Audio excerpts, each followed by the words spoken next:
is very cool for me as well. Just again to explain where I'm sitting, like I said, I'm watching the exact same thing as you are, except I'm hearing a little bit more maybe. Just as she walked there, I could hear the grass breaking. Even though I can't see anything over there, I'm just looking at the screen with you. It looks like she's decided her belly is full enough for the moment. Just wants to go and lie a little bit to the side and digest a bit.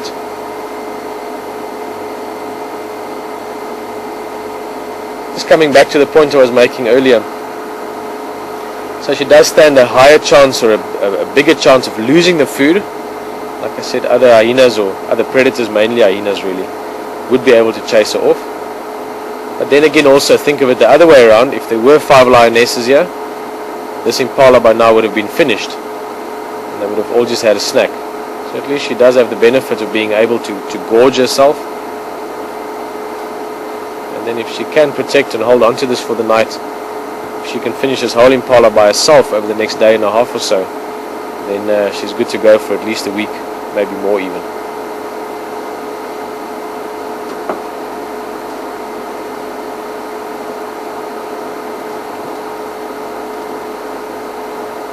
What was that?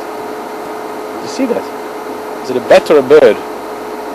Something just flew right over her. Maybe it was a nightjar. It's very quick, but it flew like a bird, not like a bat.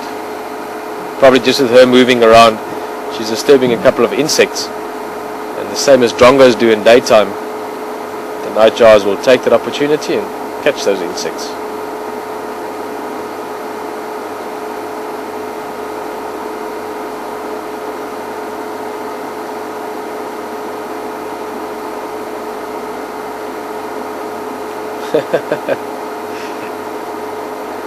This is what she was doing a lot of last night. Lazy lioness.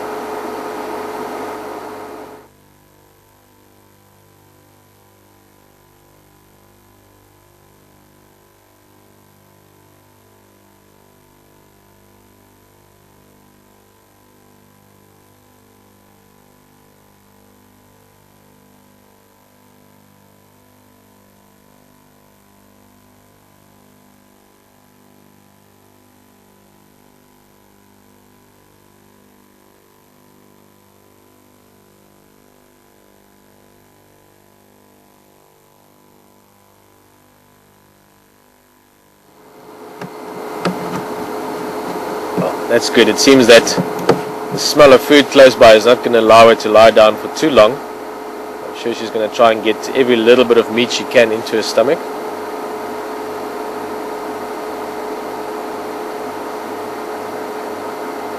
Just a question that's sent through earlier already, I think yesterday even, from Lorraine, asking whether this is the same lioness we saw at Buffelshoek Dam the other night and the same one from last night. And certainly is it Sandy Patch female. She's the last remaining member of that pride. So she's a pride all by herself. And second part of that question Lorraine was asking, also a couple of people yesterday asked the same thing. If she's going to have cubs, which it looks like she probably will in the next couple of months, where will she have them? It's a variety of places. It's impossible to say beforehand. She's not exactly going to find a den as such. It's not like hyenas that find a place and they live there for a while. Around here in Sabi Sands there's not that many rocky outcrops and so on where we are. So typically just some very thick bush, a nice protected area where she can hide those cubs so that they hopefully can be safe from things like hyenas and leopard. And then she'll move them as well. Every few days she'll move them to a new site. Yeah, she's going to stuff some more food into her belly. Look at how she's chewing with the side teeth there.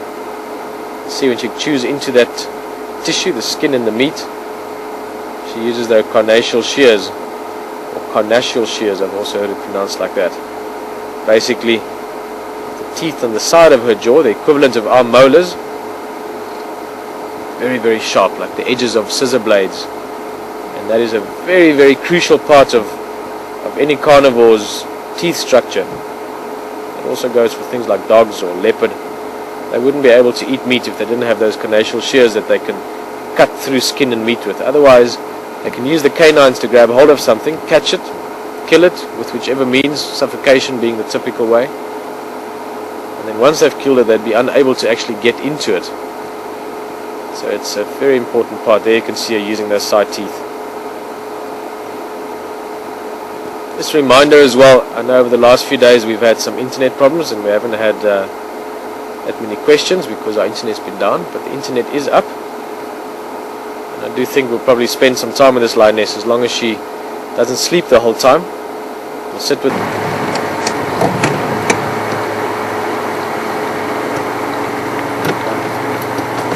So I'm going to leave this light on just a little bit just to get that rippling effect on her. Oh. Now she'd be quite thirsty after all that eating. Just look at those stunning patterns on her as well from the reflections on the water.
One break. Just an absolutely beautiful sighting.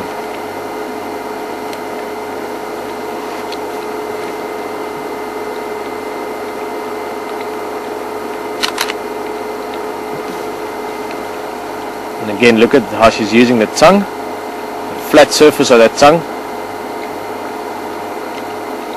just to literally lap up the water.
Very convenient places for her as well. She's got lots of water right here, some food close by.